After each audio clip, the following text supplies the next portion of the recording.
యాక్చువల్‌గా అంటే గతంలో షర్మిల గారు హైదరాబాద్‌లో కంప్లెయింట్ చేయడం జరిగింది. కేటీఆర్ కూడా దానిపైన స్పందించడం జరిగింది. వారికి ప్రభాస్ గారికి ఎఫ్ఐఆర్ అని ఇంకా ఇతరత్ర కొన్ని ఇట్లా అబ్యూజ్ కామెంట్స్ ఉంటా ఉంటాయి. ఇవన్నీ కూడా తెలుగుదేశం పార్టీ కార్యకర్తలు చేస్తా ఉన్నారనేది, లేకపోతే వారి సింపథైజ్ చేస్తున్నారని చెప్పేసి. ఎప్పుడైతే షర్మిల గారు కాంగ్రెస్ పార్టీ పీసీసీ అధ్యక్షులు, ఆంధ్రప్రదేశ్ కాంగ్రెస్ పార్టీ పీసీసీ అధ్యక్షులు నియమితులయ్యారో వారి అన్నగారి మీద విమర్శల విమర్శల బాణంతో ఎక్కువ పెట్టారు. అప్పుడు వారికి సంబంధించినటువంటి లాంగ్ బ్యాక్ ఆల్మోస్ట్ 10 years నుంచి వైఎస్ఆర్సీపీ కోసం పనిచేసిన వ్యక్తులు సైతం మీరు అన్నటువంటి కొంచెం కాదు చాలా వరకు పదాలే అటు ఇటు మాట్లాడారు. వారు ఇటీవల కూడా కంప్లైంట్ చేయడం జరిగింది. దీన్ని చూసినప్పుడు రాజకీయాలు పక్కన పెడితే యాజ్ ఎ ఉమెన్గా ఎలా చెప్పుకొస్తారు? వాళ్ళు చేతకాని వాళ్ళు అనుకుంటానండి. ఇప్పుడు సరే తను చేసింది అనుకుందాం తప్పుడు. ఎవడు పత్తితూ ఉన్నాడు? పొలిటీషియన్స్ ఎవడు పత్తితూ ఉన్నాడు చెప్పండి, ఒక మాట మాట్లాడుకుందాం. నేను వినున్నాను, ఇప్పుడు ప్రభాస్ది చెప్పారు, నేను వినున్నాను, శ్రియా గారిదిను, జగన్మోహన్ రెడ్డి గారు. అన్నీ నిజాలు అయిపోవు కదా, అవన్నీ రూమర్స్ సరే అయినాయే అనుకుందాం. నీకు నాకేంది, ఇలాగే మాట్లాడుకుందాం. దానివల్ల మీకు రూపాయి వస్తుందా, నాకు రూపాయి. వాళ్ళ పర్సనల్ లైఫ్. అబ్బా నీకేమైనా లైఫ్లో చెప్పారా నేను పోను, ఏ అమ్మాయితో ఏకపత్ని వ్రతుడుగా ఉంటాను, నేను ఇవి చేయను అని చెప్పి నీకు మాట ఇచ్చారా, నాకు మాట ఇచ్చారు? ఇలాగే అడుగుతాను నేను. నీకు మాట ఇచ్చాడు, మనకు అనవసరం. మనకేం మాట ఇచ్చారు ఓటు వేసేటప్పుడు, మనకేం ఇస్తాన్నారు అవి క్వశ్చన్ చేయాలి మనము. వాళ్ళతో మాట్లాడారా, వీళ్ళతో పోయారా, ఇవన్నీ అనవసరమైనవి, డీవియేట్ చేయాల్సిన టాపిక్స్. సోషల్ మీడియాలో డబ్బుల కోసము యూట్యూబ్ ఛానల్స్ నడవడానికి ఇవన్నీ హల్చల్. ఇట్లా షర్మిల గారిని కాదు, ఒక సాధారణ మహిళ అయినటువంటి మీ మీద కూడా పెద్ద ఎత్తున వచ్చాయి. I don't care why, because అవి నిజాలు కాదు. ఇప్పుడు మీరేమన్నా నేను చేసిన తప్పు, మీ హాస్పిటల్లో ఒక అమ్మాయి చనిపోయింది, ఆ రాజకీయ నాయకుడితో పెళ్ళి మీరే వేశారండి బాబు, మర్చిపోయాను. మీరు ఒక దాంట్లో వేశారు, నేను పెళ్లి చేసుకోబోయేవాడు, నేను పెళ్లి చేసుకోబోయేవాడు అలాంటోడే అని చెప్పేసి. మా నాన్నగారు చూసేసి ఎవడిది పెట్టింది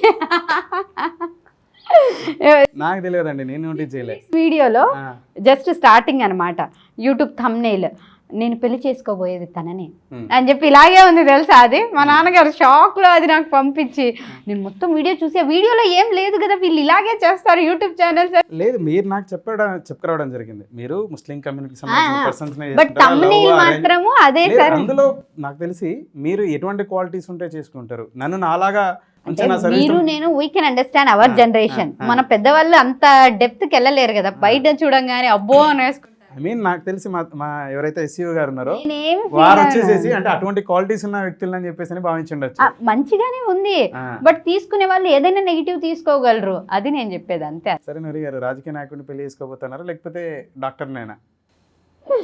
ఎవరో ఫిక్స్ అవ్వలేదండి ఇంకా. మీ మైండ్లో ఎవరు ఉన్నారు? నా మైండ్ సెలబ్రిటీ ఎవరు?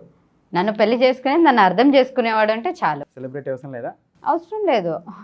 రాజకీయ నాయకుడు అయ్యిండక్కర్లేదా? అవసరం లేదు. డాక్టర్ అయ్యిండక్కర్లేదు, ఏం అవసరం లేదు. నన్ను అర్థం చేసుకునే పర్సన్ అయి ఉండాలి. పెద్ద బిజినెస్ మ్యాన్, పెద్ద స్టార్, పెద్ద రాజకీయ ఏం అవసరం, పెద్ద ఏమీ అవసరం లేదబ్బా. నన్ను అర్థం చేసుకుంటే చాలా నా మెంటాలిటీని అంత లేదు. బేసిక్గా నూరి గారు ఎందుకు ఆగుతున్నారు పెళ్లి కోసం ఇంతలా అంటే, ఒక పెద్ద రాజకీయ నాయకుడిని, ఒక పెద్ద వ్యాపారవేత్తని చేసుకోవాలని చెప్పేసినటువంటి ఇదితో ఉన్నారని. ఒక నిమిషం అండి, ఏజ్ అయిపోతూ పోతే ఇంకెవరు చూస్తాడండి మనల్ని? ఏజ్లో ఉన్నప్పుడు ఎవరైనా చూసి పెళ్లి చేసుకునేది, ఏజ్ అయిపోయాక ఇంకెవరు పెద్దవాళ్ళు వస్తారు, ఇంకెవరు వస్తారు హ్యాండ్సమ్గా రారు కదా. అట్లాంటిది ఏం లేదంటారు, అవన్నీ మీ మీద రూమర్స్ అంటారు. అంటే ఇలాంటివన్నీ ఎవరికి ఉంటాయి చెప్పనా? ఒక అంబిషియస్ అచీవ్ చేయాలన్న లేడీకి ఉండవు, ఏదైనా ఇంట్లో హౌస్ వైఫ్గా పడి ఉండాలనుకునే లేడీస్.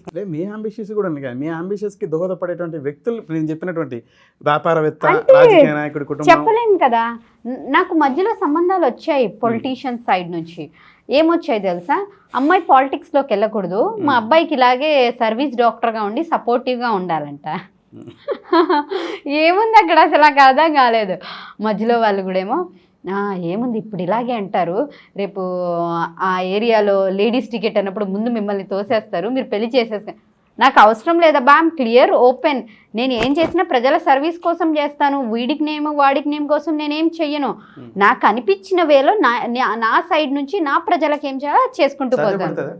సాధ్యపడుతుందా? ఇన్షాల్లా ఉన్నాను కదా ఇప్పుడు నా ఓన్ వేలో. షర్మిల గారు ఒక మాజీ ముఖ్యమంత్రి కుమార్తె.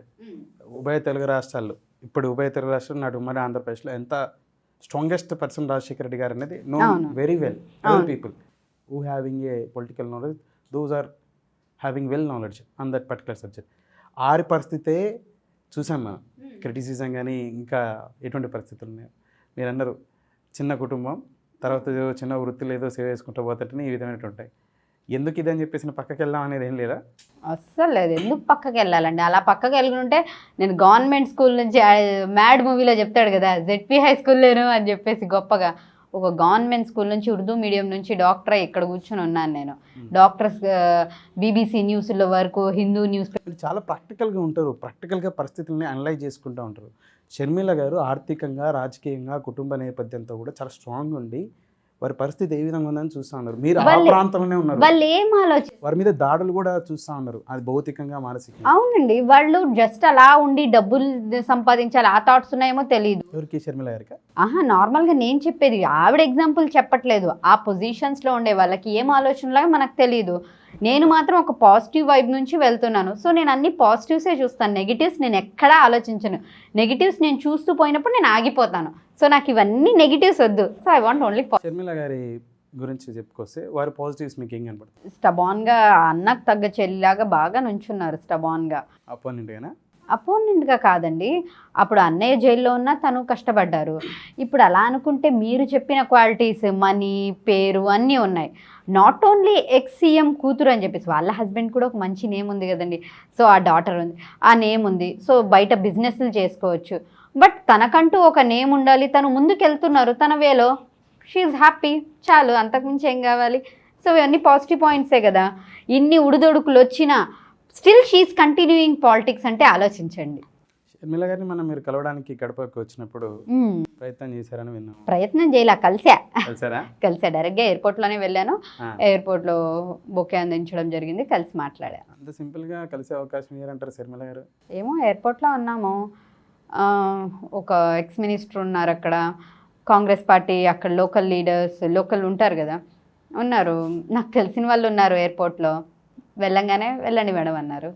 మాట్లాడారు?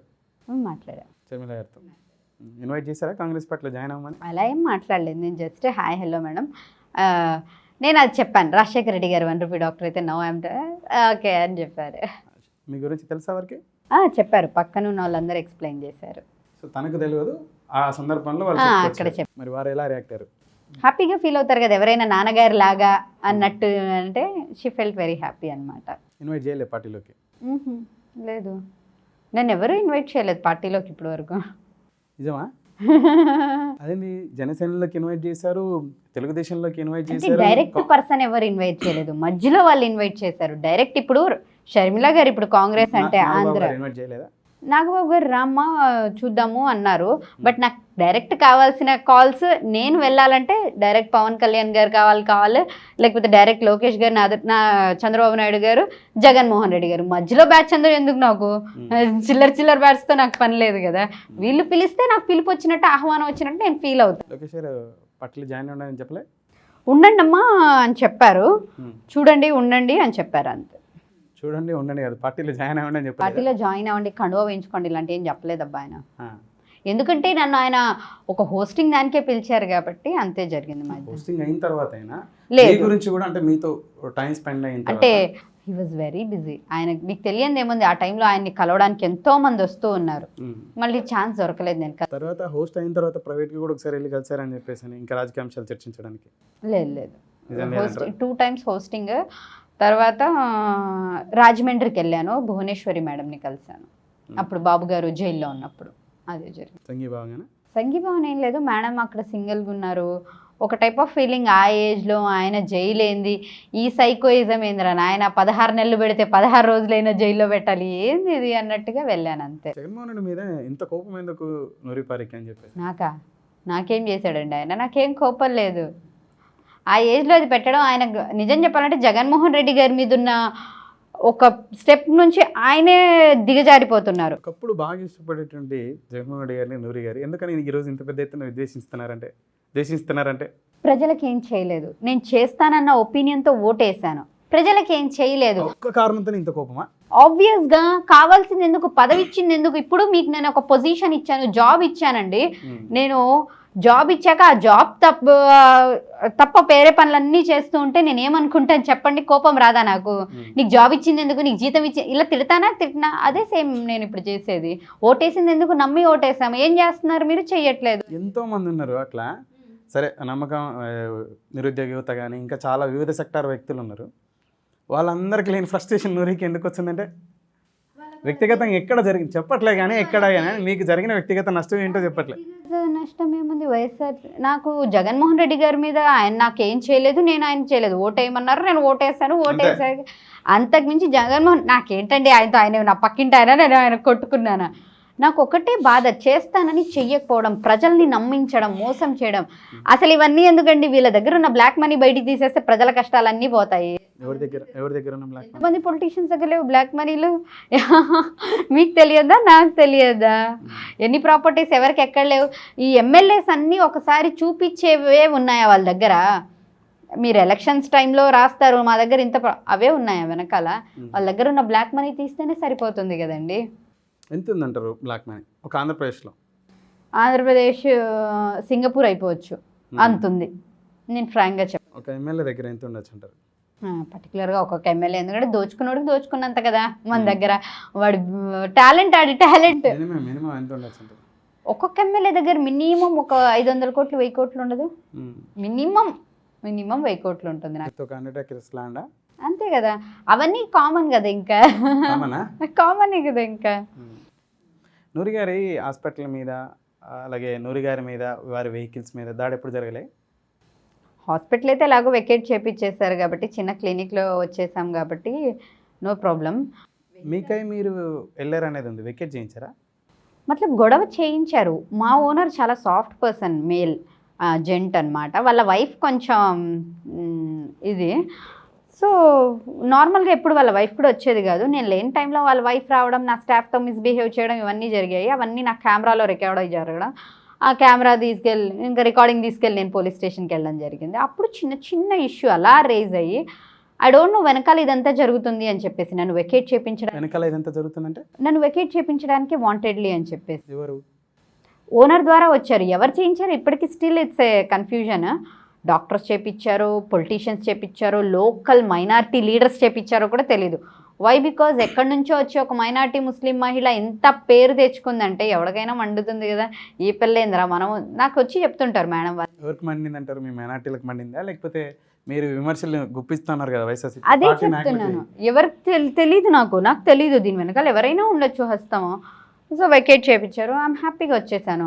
నాకు వాళ్ళు వచ్చి చెప్పారు, మేడం మీరు సింగిల్గా వెళ్ళొద్దు, మీరు వెళ్తున్నప్పుడు మీ కార్ జాగ్రత్త, మీరు డ్రైవర్ జాగ్రత్త, ఇలాంటివి. పోరా బాబు, ఎప్పుడు ఏం జరగలేదు దేవుడి దయ వల్ల. దాంట్లో ఏం జరగలేదు దేవుడి దయ వల్ల ఇప్పటివరకు అయితే ఏం జరగలేదండి బాబు. మీరు మరి అన్నిసార్లు అడగద్దు కాదు, బేసిక్గా మీరే చూస్తా ఉన్నారు. నాన్నగారికి ఫోన్ చేసి మీ అమ్మాయి రాదు మళ్ళీ అది అని చెప్పేసి అలాంటి మాటలు మాట్లాడతారు, ఫోన్లో చేసి భయపెట్టేసి. సింగిల్గానే వెళ్తుంటారు నూరి గారు? ఇప్పుడు కూడా సింగిలే వచ్చాను కదా ఇంత దూరం. నేను హైదరాబాద్లో రాగలిగారులే, కానీ సింగిల్గానే వచ్చారు. I was shock actually. Last time మీరు సింగిల్గా రాలే, విత్ పర్సన్స్తో వచ్చారు. అవును, లాస్ట్ టైం అంటే కారు తమ్ముళ్ళు డ్రైవ్ చేసుకుని వచ్చేసారు, నేను సింగిల్గా వచ్చేసాను. ఇప్పుడు ఏముంది, ఏం భయం లేదు.